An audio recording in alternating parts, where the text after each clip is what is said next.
এই সুন্দরবনের এগুলো কোথায় যাবে কাঁকড়া? কলবাড়ি। তারপর কলবাড়িতে কোথায় যাবে?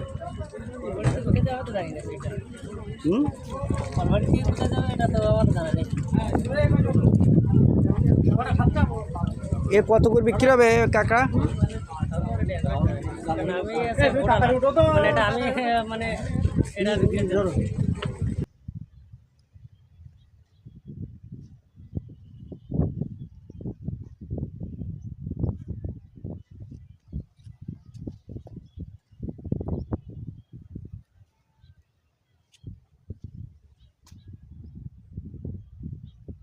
মাছ, এই তেলাপিয়া মাছ কিন্তু ছোট ছোট পিস করা হচ্ছে, পিস করে কিন্তু এটি কাঁকড়ার খাদ্য হিসাবে ব্যবহার করা হবে।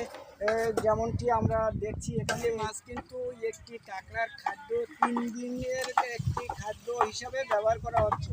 এক টুকরো মাছ কিন্তু এই যে কাঁকড়ার যে প্রজেক্টের যে বক্স আছে, এই বক্সের ভিতরে কিন্তু কাঁকড়া দেওয়া হবে। কাঁকড়া অলরেডি আছে, কাঁকড়া দেওয়া হবে। এই কাঁকড়ার এক টুকরো মাছ দিলে সে 3 দিন ধরে খাবে।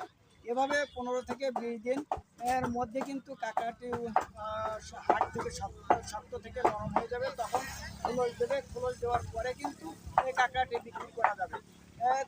ততক্ষণে কিন্তু এই কাঁকড়ার পার পাশে কিন্তু একটি ছোট একটি তেলাপিয়া 3 পিস তেলাপিয়া বা 5 পিস তেলাপিয়া মাছগুলো কিন্তু কাঁকড়ার খাদ্য হিসাবে কিন্তু সেটি হলো যথেষ্ট হয়ে থাকে। যেমনকি এখানে আমরা শুনছিলাম শ্রমিকদের কাছ থেকে যারা মাছ ছোটো ছোটো করে টুকরো টুকরো করতেছিল।